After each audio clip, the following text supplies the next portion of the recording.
All right, everyone. Thank you for joining.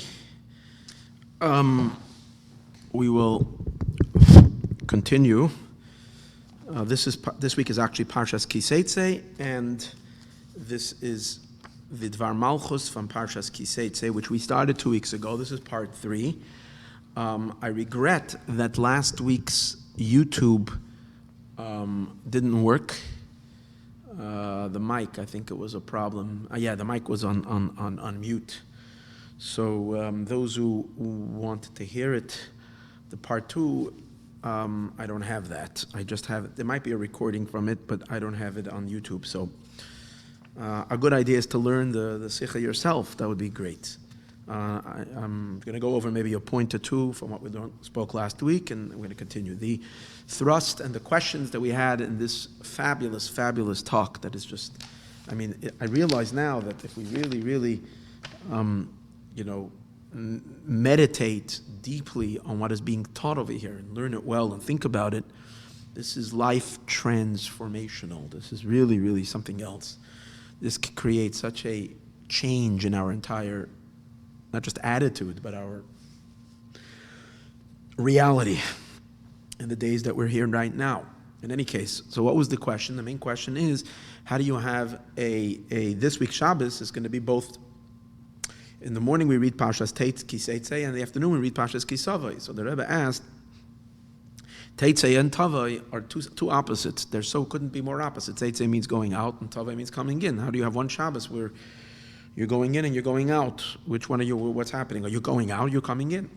It's two different elements. And the Rebbe is proving that since one Shabbos combines them both, it means that we're supposed to live with the Torah. And as I explained in the first class, for most people this is totally not a question, and no one is bothered by it.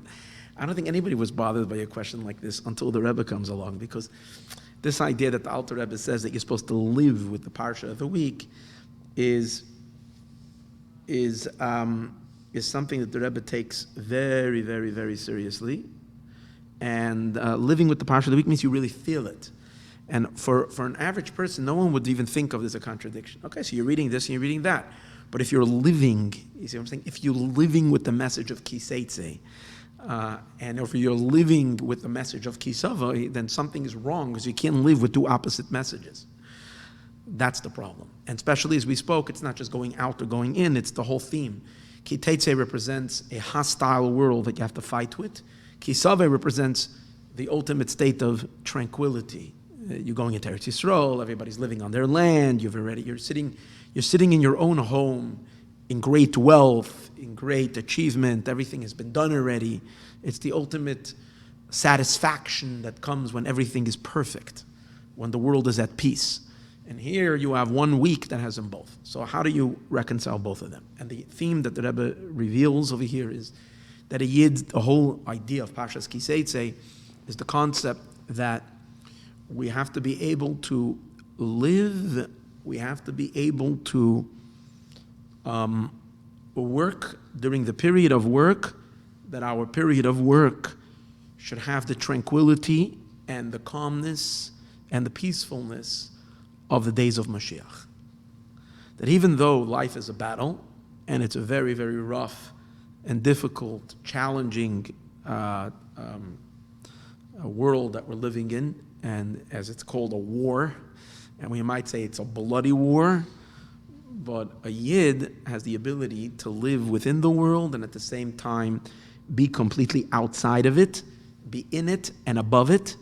While you're in it, you have to be in it, because if you're not in it and giving it your full concentration, you're not going to be successful in transforming it and subduing all the negative that's there, and then obviously and later transforming it. So that requires a complete investment, but that's the impossible ability of a Yid, of a Jew, of each and every one of us, is to be able to be completely invested in the task, but at the same time be utterly transcendent of the whole world, and see the world already as it is in its completion. And how does that work? So the Rebbe points out, as we spoke last week, a few more questions. Number one, in Parshas Seitzei, we learned this week that there's a mitzvah to pay your employee the day that he does his work. We know, however, that we don't have any payment until Mashiach comes. Right? Only the future world in Olam Haba really is the world of payment. Not even the days of Mashiach. Really, it's the time after Mashiach when we have our reward. That's the time of Tchias HaMesim or Elaf HaShvi, the 7th millennium. That's called Olam Haba. So how does it work? That's already tomorrow. And Hashem definitely cannot violate his own commandments, which says you have to pay your worker on the very day that he does the work. That was a question. The other question that he had, and which again, this is all necessary to understand in order to get this idea, is how do we say that regarding Pashas Ki Seitzei, which is talking about the conflicts that we all have in life, to subdue and to vanquish the unholy, both in ourselves, in our environment, and in the entire world, to get rid of the world of all darkness, of all klipa, and to reveal godliness, which, as we said before, is a war. How is it that this war is called a voluntary war? Because Rashi says right away that this particular halacha that's discussed in the beginning of the parsha is talking about a voluntary war. How can we say that the battle of life is voluntary? It's not if you want to subscribe to it. This is our whole purpose. This is our whole mission. He also asked the question, how is it possible to speak of reward in general? How can we even talk about reward if we are, being that God created us, our existence is completely about him and for him. And therefore, in what sense can we even ask for a reward? It's not like we're going out of our way of our own lives. I have my life, and you have your life, and we're all busy doing our thing, and we're running errands for God. That would be very nice, and if we're doing a lot of such things, we can kind of send them a bill. But if our very initiation of existence, imagine if someone is taking care of your life, basically paying all your bills, paying your mortgage, paying your rent, whatever it is, paying your clothing, sustaining your family, sustaining you, taking care literally of every need, what, where, and when. You have zero worries. Is there a question if he or she asks you to do certain things? Do you expect payment? And with God, it's infinitely more than that, because he's not only giving us our needs, he's creating the very us, the one who has the needs. So if that's the case, our entire existence is for him and about him. How in the world can we ask for a reward? These were all the questions. And the idea we learned last week, and that is really phenomenal, and that is, the notion over here is that the idea of saying Ki Seitzei means that we connect our existence to the primordial beginning. In other words, we don't find ourselves in life and see life as in the midway of the struggle that we have in the current existence and situation that we find ourselves. But we trace ourselves, our lives, to our very roots. And when we say our roots, we don't only mean our spiritual roots, and we don't even mean our godly roots. As a neshama, we first exist as a spirit. If we trace ourselves back, we exist as a piece of God, but even that's a piece of the divine. We trace ourselves back to what precedes the beginning. The beginning is when God had a will to create the world. Preceding the beginning means the deliberation to have that desire. When God deliberated to have a desire to create the world, in that deliberation, we were partners in the deliberation. Question is, who can God deliberate with to create existence? If there is no existence, who is there for him to consult? When you consult, you need to consult with someone. Who is he consulting with? And the answer is, he's consulting, as the sages say, with the souls of the righteous. Who are the righteous? All the Jewish souls are called the righteous. But hold it, there is no creation, there is no souls. And the answer is, the souls are him. He is consulting himself as we are him, whether he should create or he shouldn't create. At that point, our involvement in giving God the go-ahead and the green light and the push, if we can say, to give Hashem the push, yes, let's create a world, that's called voluntary. Because at that point, nothing is compelling. Nothing is compelling. As we are him, there is nothing that compels. It's totally voluntary. As we can say that God was not compelled to create the world, so too our decision to be part of that, because at that point we are Him. So of course, it is a completely voluntary decision. Now, in that decision of creating the world, what was the content of that decision? The content is to create a world, not just to create a world, but the world with a desire, a specific desire of this world. What did God desire? He didn't want to create a world. He deliberated if He should make Himself a home. That's the deliberation. The desire of the world was to have a home. But the home should be in the low. And the low meaning something that is very distant and removed from God's truth. So in other words, to create the biggest lie, and yet take that lie and transform it to a vessel and a container for the deepest and highest truth, and that is God's truth. He is, and there's none but Him, and this is His home, and this is His world, in the material and in the physical. So in order for that to happen, when God deliberated, and we were part of that deliberation to create or not to create, and we gave the yet to create, the deliberation was the role that we would play, and that is we would move away from being Him, okay, and translate. We will all translate. We will be translated into the creation as creations. So now we suddenly are here, part of the world, and we're the ones who were charged with the task to make this world a home for Him. And what's a home, as we discussed last week? A place where He can express Himself as He truly is from His essence. So how is that going to work? We're starting off with a world that is the most antithetical, the most ungodlike, the most frustrating to Hashem, the most, in many ways, even despicable and anti-refinement, divine, meaning unsensitive, everything in the world is opposite of Hashem. A world filled of Yetzer Hara, evil, wickedness, and all that garbage. So the work over here, and that's the meaning of having a low. He wants a low. So he wants it as far as possible, as the Alter Rebbe says, as far possibly removed from his truth. Now we need to transform that. But it has to be transformed not in a way of a magical force from above interfering and transforming it, but it needs to be a transformation that happens in the world from within it, in order for it to be truly a home, not an external force, but it should be internally receptive of the divine.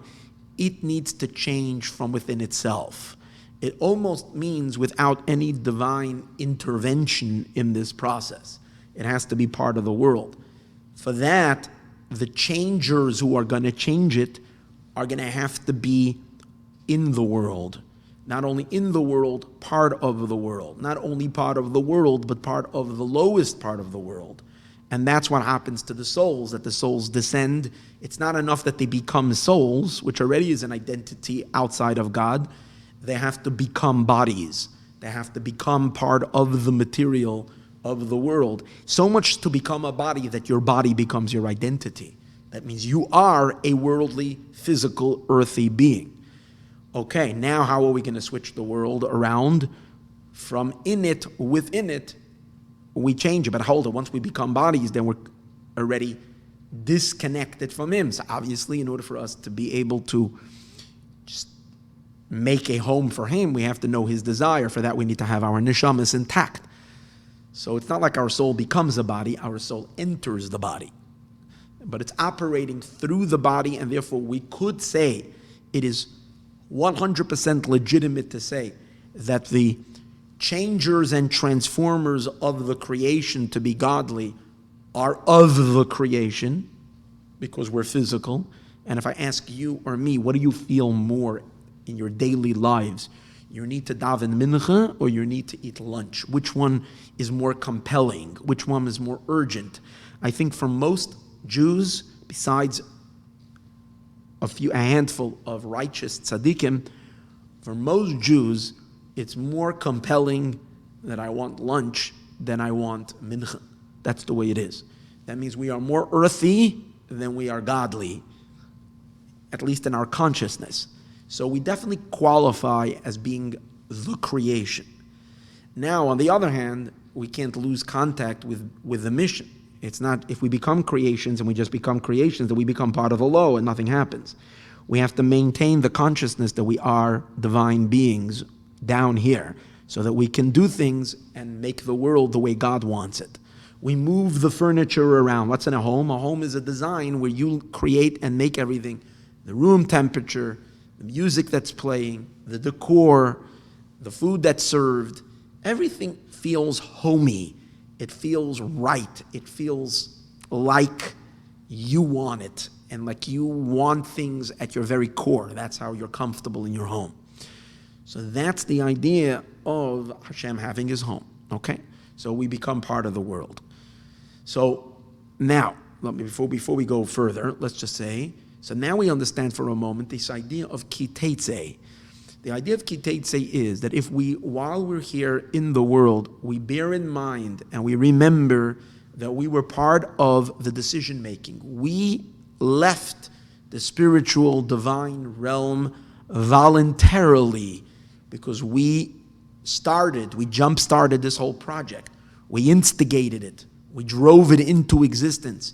We shouldn't see ourselves, our beginning as we are in creation. We should see our beginnings as we stand pre-creation, before everything. And over there, we are generating the creation. We're leaving, we're exiting. Now we're exiting. Never leave that point of exiting. That's the meaning of Milchemes Rishus. The war is a voluntary war, and that is the reason why we can claim reward, because it's not like we are, as a creation, we owe our entire existence to God, but as our truth of truths, we are Him, and we are just as Him as He is Him. In that sense, we can ask for reward, but the reward, let's understand something. The reward is, as I mentioned last week, is not in this it's not in this level like reward me, because if we are Him, then this project is His project. It is our project. Together, we're partners in the project. It's not His more than it is ours, or ours more than it is. We are Him and He is us, and we decided on this project together as one. So what's the reward? Well, what does the owner, as I spoke last week, what's the owner's reward of a home? He doesn't get a paycheck for making the house. He's not like the home decorator who gets paid. The owner's reward is the living in the home. This is my home. This is my reward. The fact that I have a home to live in and I can express myself. So our reward in truth is, what's our reward? The fact that God expresses Himself in this world. That's the reward. The godly revelation, where God is going to be fully manifest and revealed after Mashiach comes, that is the reward. That's in this sense of us being Him, especially when it is revealed, when we can sense that we are Him, and therefore His revelation is our truth being revealed. As His truth is being revealed, it's us being revealed at our deepest core, who we are. And therefore we delight in this home, living here in this world. As God is living here, we are living here. It's our project. That's our reward. We're entitled to a reward, but the reward is His reward is our reward, His godly revelation.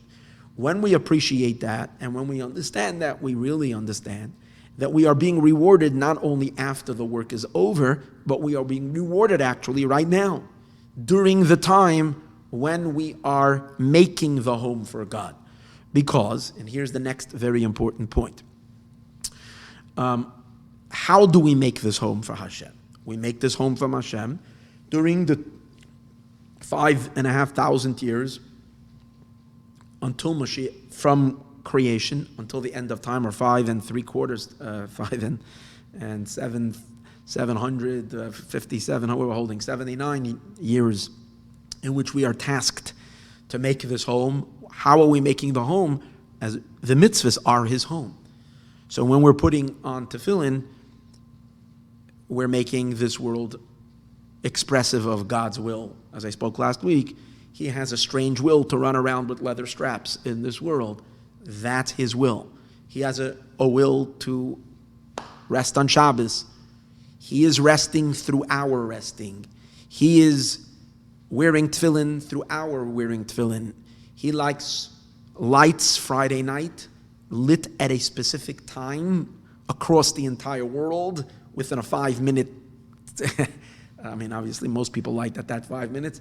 That's I'm going to call it a craze, but please appreciate that the craziness over here is coming to represent the idea that it's deeper than any explanation. That's what I mean by a craze. That's the way he likes it from his essence. And when you're lighting your Shabbos candles, it's him lighting his Shabbos candles, and so on and so forth. So what happens from all of this is a really interesting thing. It's not just we're doing the mitzvahs for him. In Likutei Torah, in some places it explains, we are like the servants who are serving in preparing this place to be a home for him. And how do you prepare a place? How do you prepare, especially if the place is a dump? So you have to clean out the dump. You have to remove out all the bad stuff. Then you have to start bringing in beautiful furniture and flowers and all the beautiful and all the furniture and everything that he likes, right? And make it really, really, really, really comfy and homey, okay? That's the way most of the time we look at it, but it's really much deeper than that. It's not like we are now preparing vessels and later he will live in this world. On a deeper level, he is living through in this world, expressing himself as he truly is in the low by him being present in the physical. It's almost like God is enclosed in bodies, living a physical existence as he desires through each and every one of our souls, living Torah and mitzvahs, rejecting the sinful things. These are stuff that if God was in a body, let's say, if he was in a body, he's repulsed by certain things. He's repulsed by eating shellfish. That doesn't work for him. He likes matzah. He likes potato knishes if he's Jewish. Okay, he likes latkes on Hanukkah. He likes blintzes and cheesecake on Shavuos. That's what he likes. I mean, obviously, I'm kidding around a little bit with the minhagim, but that's also true. It's a minhag. That means that's what he likes. He dislikes lobster. He dislikes pork. He doesn't like it. It gives him an upset stomach. You look at me like I'm crazy. No, it does. If God is living in a body, then this is what he likes, what he dislikes out of physical food. In a wardrobe, this is the way he wants to appear. In modest clothing, and he can't stand wool and linen. That doesn't work for him. So you're saying, wait, that's what we're doing, not he's doing. So in many Chassidus places, many people think, okay, he is mimicking us way up there, a gazillion spiritual light years away on the higher realms. When we don't wear wool and linen, in the mystical sense, he's not wearing wool and linen. That's, of course, true. That's on some level. But on the deepest, truest level, it's much deeper than that. He is being here in the material, concrete, physical reality through each and every one of us. He is here in the material, expressing himself the way he wants it, and that is his home in this world. But hold it. Didn't we say earlier that we have to change, transform, descend, metamorphosize into a material, physical being in the lowest world in order to change the world from below? So in a sense, we go away from being him. Didn't we say that? We go away from being him. So how in the world is he wearing tefillin? How in the world is he not wearing wool and linen through us if we're not him anymore, because we have been ejected from being him and, as we said, transformed and metamorphosized into who we are so that we're part of the world. Again, we can't influence the world by from him, because then it's not fear. The whole game is not being according to plan. It has to come from within the world. So here's the crazy paradox. In order for us, for him to have a home in this world, means he's literally living here as us, because he is us. So we have to be him. But at the same time, for it to be the world becoming godlike, it has to be from within the world. We have to be the world. And that's the uniqueness of a Jew. And that's why we are so impossible to figure out who we are. We are people. We are a nation. We are a finite existence. We are a physical reality in the physical world. And at the same time, we are his essence. We are both him and us at the same time. Comes out according to all of this, when we are doing mitzvahs, and as a result of us doing mitzvahs, the infinite one, blessed is he, is now being expressed in his organs and his limbs. As the Zohar says, the commandments are the 248 limbs. Our bodies are his 248 limbs and 365 sinews when our bodies are synchronized with the commandments of the Torah, which are exactly, right? That's what the sages mean. We, the Torah, and him are totally one. So when we are living that way, that is the reward. So God doesn't move into his world after Mashiach comes. God moves into his world the moment the first Jew did the first mitzvah. That's beginning. But then God was only living in a little tiny space in this world. As all the Jews throughout all of history, across the entire world, live Torah and mitzvahs through all of our bodies and through all of our soul, his essence is now has been expressed and continues to be expressed as he truly wants. So we are then living the reward while we're fighting, while we're still vanquishing, because let's understand, in order for it to be a true home in the low also has to be represented. What do I mean the low? The hostile low, the negative low, the undesirable. That's why we have a choice every minute. We can live the Yetzer Hara, evil inclination self. We can live the separate self. We can live as a tiny little peepsqueak, a blip in time and space that is utterly and infinitely insignificant if we're following our own personal desire as a created being. Or we can dissolve into him, express him, and express infinity in every little act of mitzvah that we do in which we are truly him. And he is having his home through us. And that is reward. So while we're fighting the battle, we are being rewarded. The only thing is, so what's the difference between now and Mashiach? And you'll ask the question, what's wrong with now? Only difference is that all of this, we are oblivious to it. We think when we're doing a mitzvah, because our consciousness is one of separateness. In truth, every time we do a mitzvah, we're not being ourselves. We are being ourselves. We're being ourselves as we are him. But we're not conscious of that. When Mashiach will come, all of this is going to become revealed and experienceable. And that is Mashiach. And that is the reward that we speak about later, but the reward is really happening now.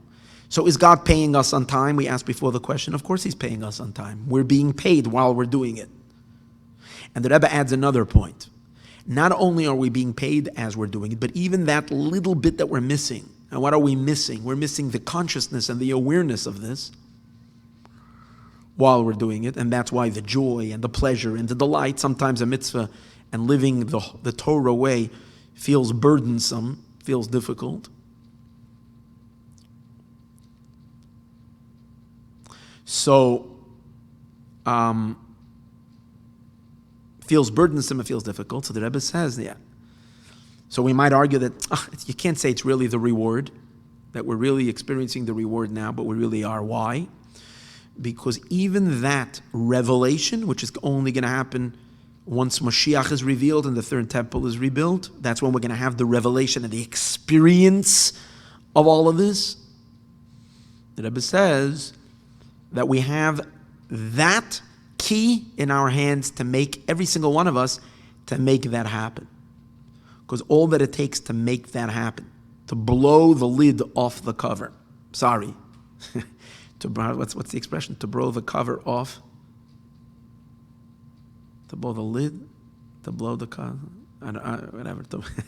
I don't know. I forgot the expression. In any case, to uncover it and to reveal it, that too is in our hands. Why? Because all it will take is only one more mitzvah. The Rambam says that we should always see the world even, half and half. And one more mitzvah will tilt the world and will bring Mashiach.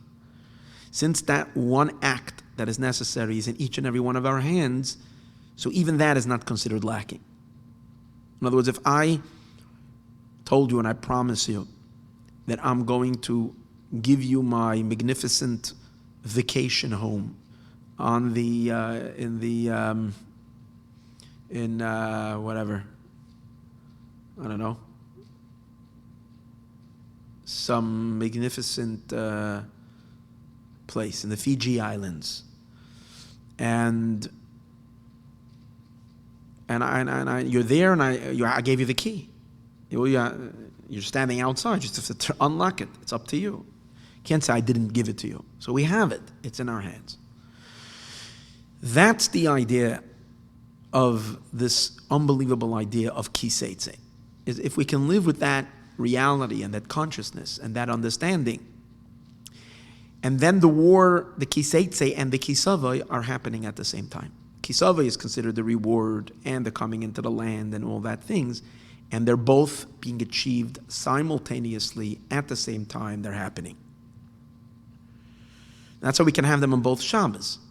You see, if we're not cognizant of this, and if we, in other words, the Rebbe is really enabling us something so messianic here, something so Mashiach. What's the real Inyan of Mashiach? Let's understand something.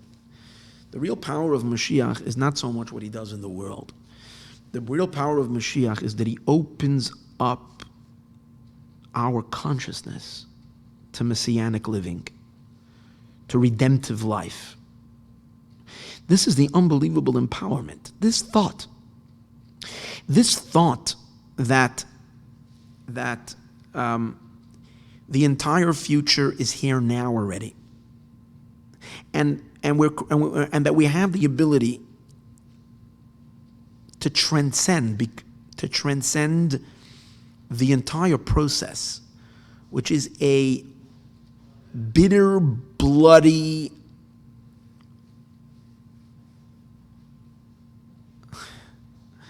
ferocious battle spanning thousands of years of challenges, of difficulties, of obstacles, of war, of failures and all the internal fights and sadness and depression and all this stuff. We're talking about all the sum totality of hardship that has been for all of humanity, which is the process. We all have always, everybody says this, but no one gives the person truly the key to liberate themselves from everything. Mashiach Tzidkenu gives us that ability, and that's what the Rebbe is doing in this Sikha. Because he's really doing is he's taking this entire 6,000 years of production and he's lifting the producers, okay, we're the producers, outside of the scheme of the actual process. He's connecting us to the pre-planning. He's picking us up because we all forgot about this. He's connecting us to the pre-deliberation. When God is deliberating and we're part of the instigators of that process. That's an unbelievable freedom. Because you're now in that process to choose this. And of course, and now we say, then I have a choice not to be part of it. No, we choose it because this is the ultimate truth of our choice that we want to choose. And we choose it, right? So we're touching that beginning of beginning, when the objective and the purpose is so exciting and so rewarding. But not only that, we're not only connected to the beginning, we're connected to the conclusion. We're connected to when everything is revealed already, because the Rebbe is showing us that while we're doing it, we have already the reward. It's not a reward that's going to happen later. It's happening now. The future is now, the past is now. The kisavai of Mashiach, kisavai is the future, when you're going to come into the land. The Seitzei, when you left, the beginning is all connected to the right now. And each and every one of us has that ability. And when that's the case, nothing phases us. We stand completely above the war. That's why it says in the beginning of the parsha, the Rebbe says, Ki Seitzei la Milchama, when you go out to war, al oivecha, you're above your enemy. Because you're never really vulnerable in the sense to be defeated. Because we're part of the battle. We're within it, but we have the ability of being completely above it. And it's revealed, as he says. There's so much details in the Sikha here that I'm skipping a little bit. I don't want to. He says that's why when it says when you're going out to your enemy, it says Alava, you're above your enemy. It says, and what's the whole reason why then? If we're really all above it and higher it, we entered in it. Why did we enter in it? We entered in it because there's something magnificent and beautiful that's going to come out from this, that we transform the lowest of the low and make it godly. And that's the meaning of Vishavisa Shivyai. You will find a captive. You will capture a captive. What is the idea of capturing a captive? So the Rebbe brings that in Chassidus. It says that when our job is to wrestle the world away from those that have hijacked the world, the klippas that have hijacked the world, we need to wrestle the world back and take the world, so to speak, into captivity of holiness. But we might have hard feelings about who wants to take people or things into captivity. So the Rebbe says, in the Chassidus it says, he's bringing it from what the Alter Rebbe says, and I think already in the Orach Chaim, that when it says you will capture a shivyo, its captives, if you look carefully at the words, it says you will capture his captives. Which means that when we realize that what we are taking from the world and making Jewish and holy, we're not really taking anything away from the world, because the mere fact that things became unholy, that was the klippa capturing from kedusha, taking holiness into captivity. So if you go into someone else's territory and you take free people, you take captives, then you might have hard feelings in the fact that what is the moral right for me to take somebody away from their home, from their life? But if I go into enemy territory and I take captives, but the captives that I'm taking are people or beings that were taken into captivities by my enemies, by the enemy. So we're just recapturing those captives. And what it really means is you're redeeming the captives. You're taking back those who the enemies have taken into captivity. And that's the whole purpose of the battle. God creates a low. In that low, that which is unholy and gains power and takes energies of holiness. Our job is to redeem those sparks. Those sparks are very high and very powerful. And when we redeem them, so we're taking it back. And that's the only reason why we're letting ourselves down in order to be above our enemy. It's in other words, it's never in the plan for us to, God forbid, lose anything in this battle, fall, get injured, And even if temporarily it looks that way, even though temporarily it seems like we do lose and slip and fall and have some casualties, but it's in truth of truth, it's not true. It's only in the end we will see that it never ever was true casualties. It was never a true loss. Everything will come back. Everything is going to be transformed. Why? Because, as we said earlier, we're above it the entire time. That's the idea. Therefore, he also says in Parshas Kisavo, let's look a minute at Parshas Kisavo, which I mentioned earlier that the connection of Seitzei and Kisavo is coming to tell you that you don't have to look at these two periods like two separate periods of existence. There is the now and there is the tomorrow. Now is the struggle and tomorrow is going to be the reward. You can combine the Kisavo, the reward already in the Seitzei. That you can have a life of battle, but yet peaceful battle, of intense work, but at the same time, tranquility and peace of Shabbos. They're both together. Now, but now he adds another interesting idea in the Kisavo, which is important. We mentioned earlier that in order for us to be able to achieve what we need to achieve, on the one hand, we need to leave the divine so that we can become part of the world. And that's emphasized in Seitzei. In Seitzei, it's emphasized that we are leaving our true existence, which is pre-existing. The pre-existence of being Him. We are leaving that to enter into the battle. Fine.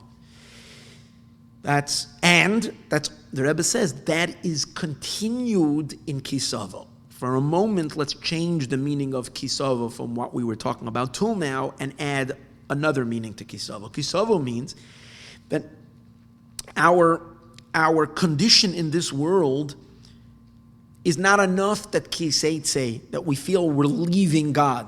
We're leaving our source in heaven, because then we're not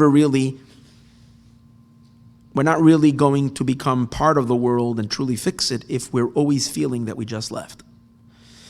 So we need to become citizens of this world. And that's the meaning of Kisavo. So according to this, Kisavo is not what's going to happen later. In the Sikha, there's two Pirushim in Kisavo. We're going to get to that. Over here, the Kisavo is actually a continuation of the Seitzei. We left heaven. We left being prior to existence. We're entering into existence. We left the pre-existence and we enter into existence, and we enter so much Kisavo that we arrive in bodies into the world, become complete citizens of this reality of the world. Kisavo, we enter completely into earth so that we become fully engaged, fully involved as human beings, as physical beings in this world. Now we can truly have an impact. It's like when someone looks at us, it doesn't seem that you just left heaven. No, you're a regular person down here, and that's what it is to be a Jew. We're so much part of the world. We're so much regular, so much just earthy people of flesh and blood. But because there is a deep secret, the secret of secret is that even when we go down, we're really still Him. That's the whole point. Even when we've arrived down and we become not only the Seitzei state, but even the Kisavo, we're truly, truly still at our core one with the very essence of God, and therefore our actions will be His actions and expressing His home in this world. That's why when the moment we come to earth, we're already having impact. What happens? Kisava el haaretz. We come to the land. We're not just coming to earth. We're coming to the land. The land means, whenever you say the, it means special. The land. Why? The moment we move into it, God moved into earth. And when God moves into earth, the earth has become the earth. In other words, it becomes a Jewish world. It becomes a Jewish land. What's a Jewish land? A world that's sensitive and responsive to God. That's the meaning that the whole earth becomes haaretz. It becomes Eretz Yisroel. It becomes a land that desires to do what God wants. The whole world is sublimated. And we take the earth and make it so godly And what does it say further? V'yarishta v'yashavta ba. We inherit it. We live in it. It becomes ours, becomes totally ours. It becomes a Jewish earth, where a godly being like a Jew should never feel, no one should ever say to a Jew, you're too holy, you don't belong on earth. Because earth, the nature of earth changes to become that which is earth, which is physical, material, and therefore the most as we spoke earlier, originally the most ungodlike, becomes so fine-tuned, so aligned with its inner spiritual core and its inner spiritual purpose, that the Jewish nation, who at its core is really God, can call this home, this place, his place, without even one tiny bit of discomfort. This is truly his place. And what happens immediately after that in Parshas Kisavo? This is great. This is awesome. What did we say is the second thing that happens? Then you'll wonder, how did that happen? How did a earth, which is tachtonim, which is so low and so antithetical to God, metamorphosize to become such a holy place? A place that has God written all over it. How did that happen? And the answer is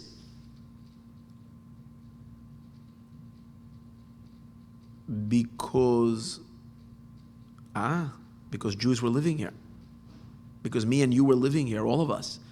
And we learned Torah and we did mitzvahs. And that is God. Hold on, but we're not God. We're just regular inhabitants of earth. That's what the next mitzvah is. The next mitzvah is the mitzvah of bikurim. What is the mitzvah? When you will come into the land, you will take from the first fruits and you will wave them, bring them to the holy temple and thank God. So in Chassidus it says that bikurim is the first gift that we take, we separate it. Bikurim represents that which is first. And we know that after bikurim we give teruma, which is bikurim we give to God. And then we take bikurim, the second set of fruits, and that we give to the Kohen. Then we take the third set of fruits, the third separation, and we give it to the Levite, to the Levi. It's called tithing, meiser. There's a whole system. So in Chassidus it says that truma that we give to the Kohen is indicative and symbolizing Torah. What's bikurim? If bikurim comes before Torah, what's before Torah? Something in this world that represents something that's higher than Torah. What's here in this world, the fruits of this world, that precedes and is even higher than Torah? Only one thing, the Jewish soul. The Jewish souls precede Torah. So what's bikurim? Why? Why do the Jewish souls precede even Torah? Because the Jewish souls are God himself. Our souls in our original quintessential beginnings is mamish him, is literally him. And that's the idea of bikurim. So bikurim, what's bikurim? And we're waving the bikurim. You know what that really means? We're announcing to the entire world who the Jewish people truly are. How was that revealed? How was it revealed that the Jewish souls, that Jewish people are not, and when we say souls, I don't mean souls, I don't mean undressed souls, I mean souls as we are enclosed in bodies, and we are the essence of the Eibishter himself preceding everything. How did that come about? How was that revealed? Well, it was only revealed until we don't get to Parshas Kisavo, until we don't have the Bikurim, it was not revealed that we are him. The entire Torah, it wasn't revealed. What did it take? It took Seitzei. It took that our souls should leave the primordial spiritual source, and that it should come down into this world and fight ferociously through all the battles that each and every one of you have to engage in daily living. Constantly, that's Parshas Seitzei.